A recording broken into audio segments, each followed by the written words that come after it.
गरम नका व्हायला साले हो, त्याच्या खुर्चीच टाकीन एका त्याच्या उरावर 50 सांगतो तुम्ही 20 सांगून राहिले। पीक विम्याच्या प्रश्नावर उद्धव ठाकरे गटाचे शिवसैनिक चांगलेच आक्रमक झाले आहेत। पीक विमा कंपनीचे अधिकारी विमा देण्यासाठी पैसे मागत असल्याचा धक्कादायक खुलासा केला असून जिल्हा कृषी अधिकारी यांना ऑडिओ क्लिप त्यांनी ऐकवली आहे। बोला सर, भरलं का बाबाचं? फोटो वगैरे करला आहे त्यांचं, अपलोड संध्याकाळी ऑफिस मध्ये करावं लागेल। चांगलं टाकलं 90%च्या वर टाकता ना? तेवढं कसं टाकणार आहे भाऊ, प्रेशर असते आम्हाला पण। हो करा ना, करा तेवढं। सरांना बोलावं लागते, काय द्यायला लागते ते द्यावं लागते। मग कोणत्या सरांशी बोलावं लागते? राठोड सर।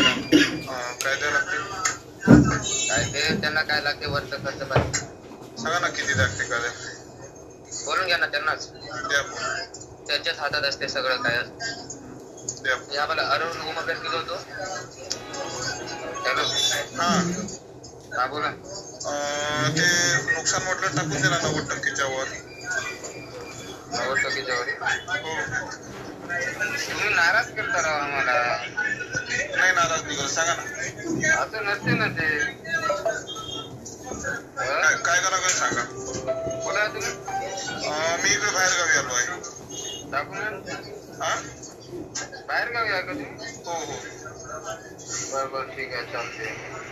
किती काही द्यायला लागते? डॉक्युमेंट आलं पाहिजे, फोटो वगैरे काढले? अच्छा, हो। हा, तुमच्या प्रोसिजर सगळी झालेली आहे। हा हा, आता अपलोड करावं लागते आहे। हा हा, त्यांच्या जवळ देऊन टाका। मग किती रुपये द्यायचे? त्यांच्या जवळ देऊन टाका ना। हा, किती द्यायचे सांगा ना, मी घेऊन देतो।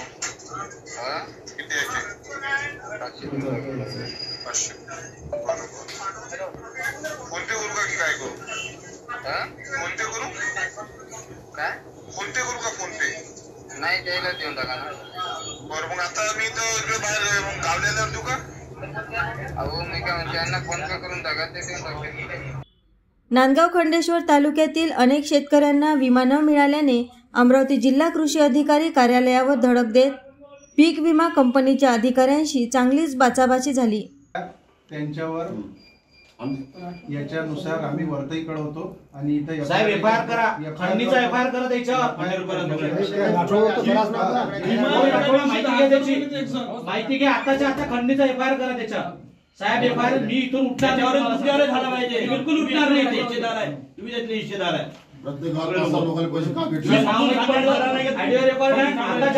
शिवसैनिकांनी पीक विमा अधिकाऱ्यांवर अंगावर खुर्ची उगारल्याने मोठा राडा झाल्याचे पाहायला मिळाले आहे। दरम्यान सर्वेक्षण करताना विमा कंपनीच्या कर्मचाऱ्यांना ज्या शेतकऱ्यांनी पैसे दिले त्यांना पीक विमा मिळाला व ज्या शेतकऱ्यांनी पैसे दिले नाही त्यांना पीक विमा मिळाला नसल्याचा आरोप उबाटा गटाने केला आहे। जोपर्यंत पीक विमा कर्मचाऱ्यांवर कारवाई होत नाही तोपर्यंत जिल्हा कृषी अधिकारी कार्यालयात ठिय्या आंदोलन करणार असल्याचा इशारा उबाटा गटाने व शेतकऱ्यांनी दिला आहे। अमरावती जिल्ह्यामध्ये पीक विम्याच्या ज्या तक्रारी शेतकऱ्यांनी नुकसान झालेल्या केलेल्या आहे त्या नुकसानीच्या पाहणीसाठी जे पीक विम्याचे कर्मचारी येतात, प्रतिनिधी येतात, ते शेतकऱ्यांकडून पैसे घेतल्याशिवाय त्यांचं नुकसान झालेलं, ते किती नुकसान झालं काय झालं त्याच्याशिवाय टाकत नाही। त्यामुळं परिस्थिती अशी निर्माण झालेली आहे का एका शेतकऱ्याला 27,000 रुपये पीक विमा मिळतो, त्याच्या बाजूच्या धुराला धुरा लागून असलेल्या शेतकऱ्याला 400 रुपये मिळते। आणि ही तफावत काय, याच्यासाठी आम्ही जिल्हा कृषी अधीक्षकांकडे आम्ही ठिय्या मारला, आंदोलन सुरू केलं।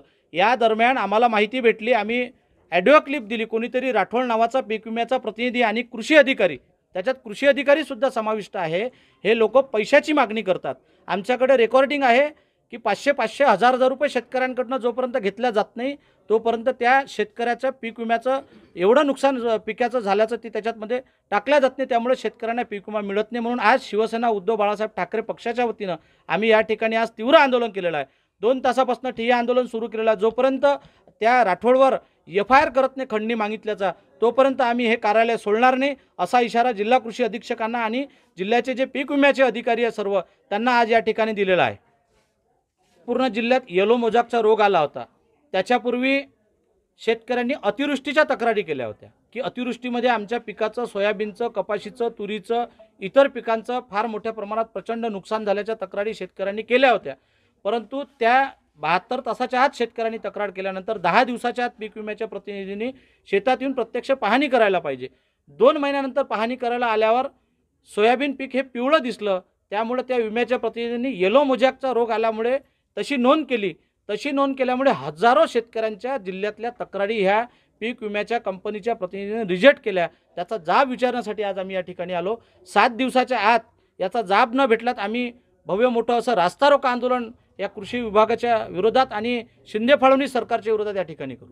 AS न्यूज महाराष्ट्रकरिता अमरावती येथून रुपालीसह अनिल साखरकर.